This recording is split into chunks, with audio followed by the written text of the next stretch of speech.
আমার নাম অমিত, আমার বয়স 26। এই ঘটনা আজ থেকে 6 বছর আগে। তখন আমার বয়স ছিল 20। আমার পরিবারের সদস্য বলতে ছিল বাবা শ্যামল, এখন মৃত, মা শিকা, বয়স 40, ছোট বোন রিমি, বয়স 18। আমার বোনের চেহারা ঠিক মায়ের মতো, কিন্তু সে মায়ের থেকে একটু পাতলা। 3 বছর হলো রিমির বিয়ে হয়ে গেছে। তার স্বামীর নাম অরুণ, বয়স 25। আমাদের সুখের পরিবার ছিল, কিন্তু একটা দুর্ঘটনা আমাদের জীবনটাই পাল্টে দিল। একদিন বাবার একটা মোটরসাইকেল দুর্ঘটনা ঘটে। এতে তার কোমরের নিচের অংশ অবশ হয়ে যায়। ডাক্তার বললেন, আপনার বাবা 2 মাসের বেশি বাঁচবেন না, আপনারা তাকে বাড়িতে নিয়ে যেতে পারেন। ডাক্তারের কথা শুনে আমার জন্য মাথায় বাজ পড়ল। মা রিমি কাঁদতে শুরু করলো। আমরা বাবাকে বাড়িতে নিয়ে আসলাম। বাড়িতে তখন আমরা বাবা, মা, আমি আর রিমি ছিলাম। বিকেলে দেখি মা বাবা আর রিমিকে নিয়ে যেন কথা বলছে। সন্ধ্যার দিকে রিমি আমার ঘরে এসে বলল, ভাইয়া তোকে বাবা ডাকছেন। আমি রিমির সাথে বাবার ঘরে গেলাম। বাবার ঘরে গিয়ে দেখি বাবা মা বসে আছে। আমাকে দেখে বলল, অমিত আসছিস, বস, তোর বাবা তোকে কিছু কথা বলবে। আর রিমি তুই তোর ঘরে যা তো। রিমি মার কথা শুনে হেসে তার ঘরে যেতে যেতে মাকে বলল, অল দ্য বেস্ট মা। মা তার কথা শুনে লজ্জায় মাথা নিচু করে মিটমিট করে হাসতে লাগলো। আমি তাদের এ ঘটনা দেখে অবাক হলাম। তখন বাবা আমায় বলল, অমিত তুই আমার একটা কথা রাখবি, আমি তো আর বেশি দিন বাঁচবো না, তাই তুই আমায় কথা দে, তুই তোর মা ও বোনের দায়িত্ব নিবি।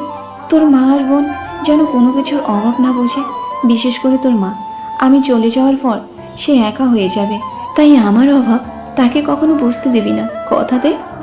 বাবার কথা শুনে চোখে পানি এসে গেল।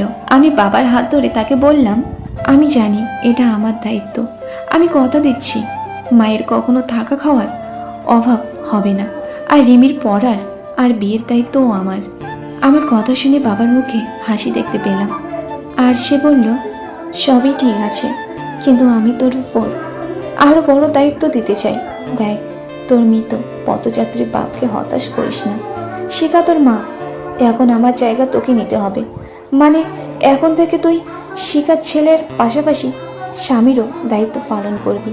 এমনকি আমি তো বেশি দিন বাঁচব না, আর শিখার জীবন অন্যর জন্য ফেলে যেতে পারি না। তাই আমি চাই এখন থেকে তুই এই বাড়ির পুরুষের দায়িত্ব পালন কর। বল, তুই তোর মৃত পথযাত্রী বাপের কথা রাখবি? আমি বাবার কথায় কিছুই বুঝলাম না। তখন মা বলল, অমিত আজ থেকে তোকে তোর বাবার জায়গা নিতে হবে। তুই কি চাস তোর মায়ের তার ছোট ছোট চাওয়া পাওয়াগুলো অন্য মানুষ পূরণ করুক? তুইও এখন বড় হয়েছিস, তোরও কিছু চাওয়া পাওয়া আছে, তাই তোর বাবা চায় আমরা স্বামী স্ত্রী হয়ে বাস করি। শিকার কথায় বাবা হাসতে লাগলো। আমি তখন বললাম, এটা কিভাবে সম্ভব? আমি আর তুমি? না, এটা পাপ। বাবা আমার হাত শিকার হাতে দিল, আর শিখা আমায় পাপ্পি দিল। তখন বাবা বলল, সাবাস শিখা, তুমি অমিতকে সেই সুখ দেবে যে সুখ তুমি এতদিন আমাকে দিয়েছিলে। আমি চাই তোমরা আমার সামনে তোমাদের প্রথম মিলন করো। আমি বাবার কথা শুনে ভয় পেয়ে যাই। তখন বাবা আমার হাত শিখার হাতে শক্ত করে ধরে বলল, শিখা, আমার ছেলে তোমাকে খুব সুখে রাখবে। বাবার কথা শুনে মা আমার গালে পাপ্পি দিল। আমার মা খুব সাধারণ একজন মহিলা, কিন্তু খুব সুন্দরী। সে 5 ফুট 3 ইঞ্চি লম্বা, গায়ের রং ফর্সা। মোট কথা, সে আসলে অনেক সুন্দর।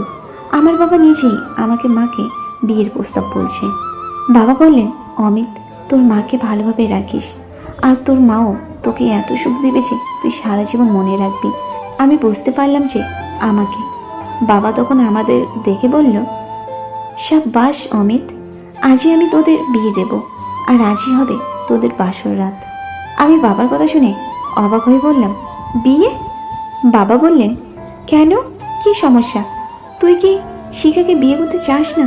আমি তখন শিখার দিকে তাকালাম। শিখা তখন হেসে বলল, শুধু বিয়ে কেন, আমি তোর বাচ্চার মাও হতে চাই। আমি শিখার কথা শুনে অবাক হয়ে বললাম, এসব কি বলছো? এটা অসম্ভব। শিখা তখন মন খারাপ করে বলল, কেন, কি সমস্যা? আমাকে ভালোবাসতে যখন তোর কোনো সমস্যা নেই, তাহলে আমাকে বিয়ে করে বাচ্চার মা বানাতে সমস্যা কোথায়? নাকি আমি বুড়ি হয়ে গেছি বলে আমাকে পছন্দ হচ্ছে না? বলে শিখা কাঁদতে লাগলো। তখন আমি শিখাকে জড়িয়ে ধরে বললাম, কেঁদো না শিখা, কে বলেছে তুমি বুড়ি? তোমাকে দেখে মনে হয় তোমার বয়স মাত্র 21, আর তুমি যথেষ্ট সুন্দরী। তোমাকে যেই দেখবে সেই তোমাকে বিয়ে করতে চাইবে, এমনকি আমিও। আর বাচ্চা বিয়ে করলে তাতে আমার কোনো আপত্তি নেই, কিন্তু রিমি বা আমাদের আত্মীয়রা কি তা মেনে নেবে? আমার কথা শুনে বাবা বলল, তোর আর তোর মায়ের বিয়েতে তোর নানা নানি, মামা মামি, দাদি কারো কোনো আপত্তি নেই, আর তারা একটু পরেই আসে তোদের বিয়ের জন্য। আমি তখন বললাম, তোমরা তাহলে সব ঠিক করে ফেলেছ, তাহলে আমার কোনো আপত্তি নেই মাকে বিয়ে করতে। আমার কথা শুনে শিখা তার কান্না থামিয়ে আমায় আমায় একটা পাপ্পি দিয়ে বলল, আমার সোনা ছেলে। আমি তখন বললাম, কিন্তু রিমি?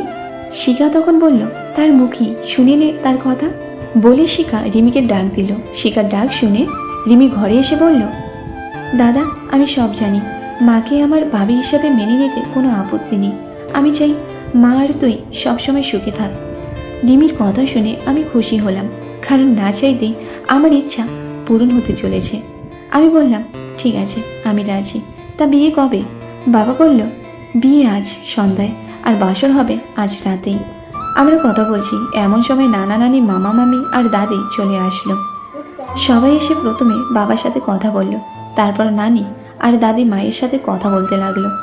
নানি বলল, শিখা তুই সব ভেবে এই সিদ্ধান্ত নিয়েছিস তো? শিখা বলল, হ্যাঁ মা। বলে শিখা নানি আর দাদির পা ছুঁয়ে আশীর্বাদ নিল। তখন দাদি মায়ের কাঁধে হাত দিয়ে তুলে বলল, পা ছুঁয়ে আশীর্বাদ নিতে হবে না, কারণ আগে আমার ছেলের বউ ছিলি আর এখন হবে নাত বউ, তাই আশীর্বাদ এমনি ডাবল হয়ে গেছে। দাদির কথা শুনে সবাই হাসলো, কিন্তু শিখা লজ্জা পেয়ে মাথা নিচু করে আমার দিকে তাকিয়ে মুচকি মুচকি হাসতে লাগলো। আমিও তার দিকে তাকিয়ে চোখ টিপ দিলাম। মামি তা দেখে আমার কানে কানে বলল, জামাইবাবু নিজেকে কন্ট্রোল করো, নইলে বিয়ের আগেই বাসর করে ফেলবে। বলে মামি হাসতে লাগলো। তার কথা শুনে আমি বললাম, কি করব বলো, তোমার দিদি যে একটা। এই বলে আমি হাসতে লাগলাম, সাথে মামিও হাসতে লাগলো। এইভাবে দুপুরের খাবার খেয়ে মামা মামি গেল বিয়ের বাজার করতে, আর রিমি শিখাকে সাজাতে নিয়ে গেল পার্লারে। মামা মামি শিখার বিয়ের সব জিনিস কিনে পার্লারে দিয়ে বাকি জিনিস নিয়ে আসলো বাসায়। সন্ধ্যা 6টায় পুরোহিত বাসায় এলো বিয়ে পড়াতে। তখন মামা মামি আমার ঘরে এসে বলল, জামাইবাবু তৈরি হয়ে নাও, পুরোহিত মশাই এসে গেছে, 7টায় বিয়ের লগ্ন। আমি বললাম, মা কি এসে গেছে? মামা বলল, না, ওরা রাস্তায় 2 মিনিটের মধ্যে আসছে। তখন মামি অবাক হয়ে আমাকে বলল, সে কি, মা কেন? বলো শিখা। আমি তার কথা শুনে লজ্জা পেয়ে বললাম, আসলে পুরনো অভ্যাস তো তাই। মামি বলল, দেখো জামাইবাবু, বাসর ঘরে যেন আবার মা বলে ডেকো না। বলে হাসতে হাসতে ঘর থেকে বেরিয়ে গেল। তখন মামা বলল, নাও জামাইবাবু তৈরি হয়ে নাও। আমি তৈরি হতে লাগলাম। আমি ধুতি পাঞ্জাবি টুপি পরে তৈরি হয়ে বিয়ের মণ্ডপে গিয়ে বসলাম। সেখানে গিয়ে দেখি বাবা, নানা নানি, দাদি, মামা মামি আর রিমি সবাই উপস্থিত। রিমিকে দেখে বুঝলাম শিখা এসে গেছে। সন্ধ্যা 6:30। পুরোহিত মশাই বিয়ে পড়ানো শুরু করলো। প্রায় 15 মিনিট মন্ত্র পড়ে পুরোহিত মশাই বলল, কনেকে নিয়ে আসুন। পুরোহিতের কথা শুনে মামি আর রিমি গেল শিখাকে নিয়ে আসতে। তারা যখন শিখাকে নিয়ে আসলো, তখন তাকে দেখে নিজেকে হারিয়ে ফেললাম। শিখাকে এতটাই সুন্দরী লাগছিল যে মনে হচ্ছিল যেন তার বয়স মাত্র 18। শিখা লাল রঙের একটা শাড়ি পরেছিল। তাকে এই সাজে দেখে আমি দাঁড়িয়ে গেছি। শিখা আমার পাশে এসে বসে আমার কানের কাছে মুখ নিয়ে গিয়ে বলল, তোমায় দেখে মনে হচ্ছে আমাদের দাম্পত্য জীবন সুখের হবে। বলে শিখা মুচকি হাসলো। আমিও হেসে বললাম, এটা তো তোমার জন্য এমন হয়েছে, আজ তোমাকে যা লাগছিল না মনে হচ্ছে। বলার আগে পুরোহিত আমাদের 7 পাকে ঘুরতে বলল। আমি তখন দাঁড়িয়ে শিখার হাতে হাত দিলাম। শিখা মুচকি হেসে আমার হাত ধরে দাঁড়ালো। তারপর পুরোহিত মন্ত্র পড়তে লাগলো, আর আমরা আগুনের চারিদিকে ঘুরতে লাগলাম।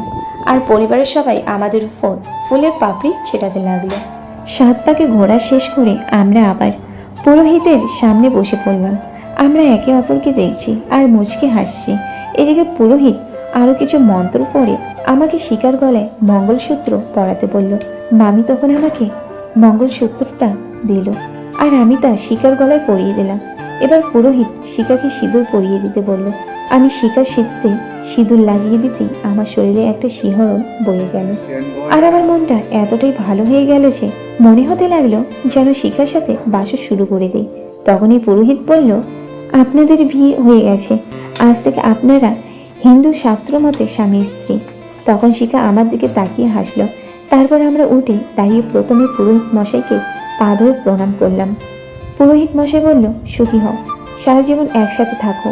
তারপর দাদিকে প্রণাম করলাম। দাদিও বলল, সুখী হও আর খুব তাড়াতাড়ি নাতি দাও। দাদির কথা আমরা দুজনেই লজ্জা পেলাম। তারপর নানা নানিকে প্রণাম করলাম। তখন নানা আমায় বলল, আমার মেয়েটাকে কোনো কষ্ট দিও না বাবা, তার সব দায়িত্ব এখন থেকে তোমার। নানার কথা শুনে আমি বললাম, দোয়া করবেন বাবা, আমি যেন আপনার মেয়েকে সুখী করতে পারি।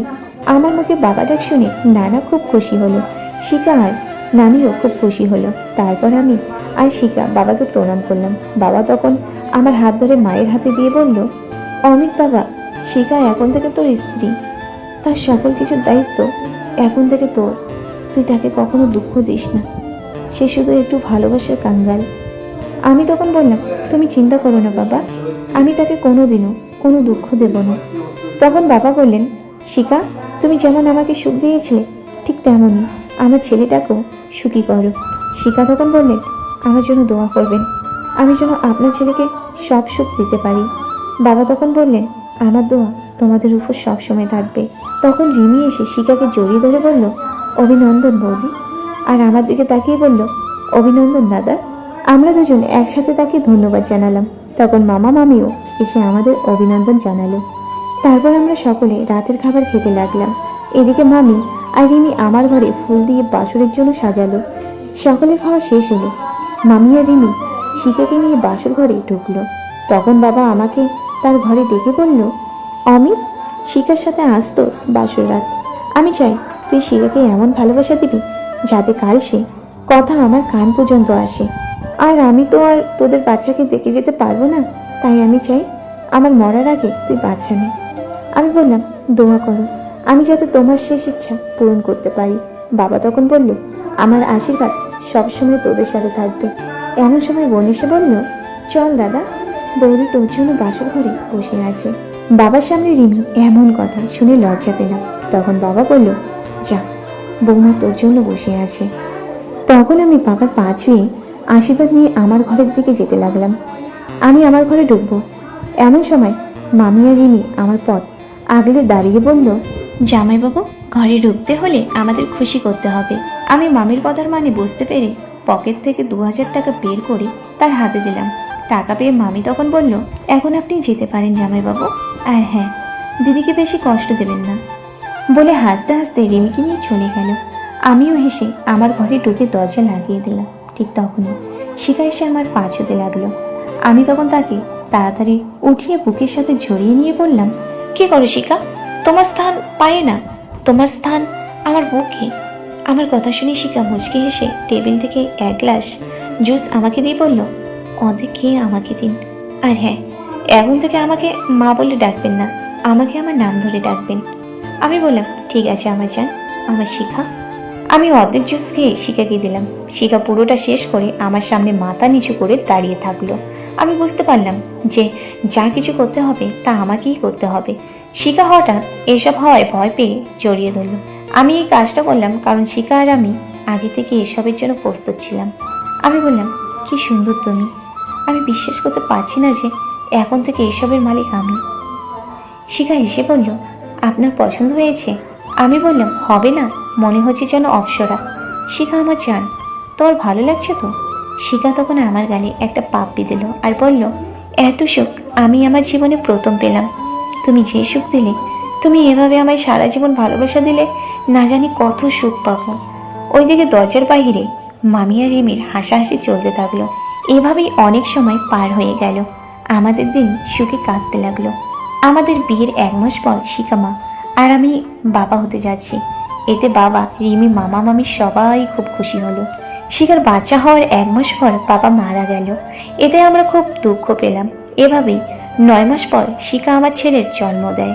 এভাবেই শিখার সাথে বিয়ে আর বাচ্চা বানিয়ে বাবার শেষ ইচ্ছা পূরণ করলাম।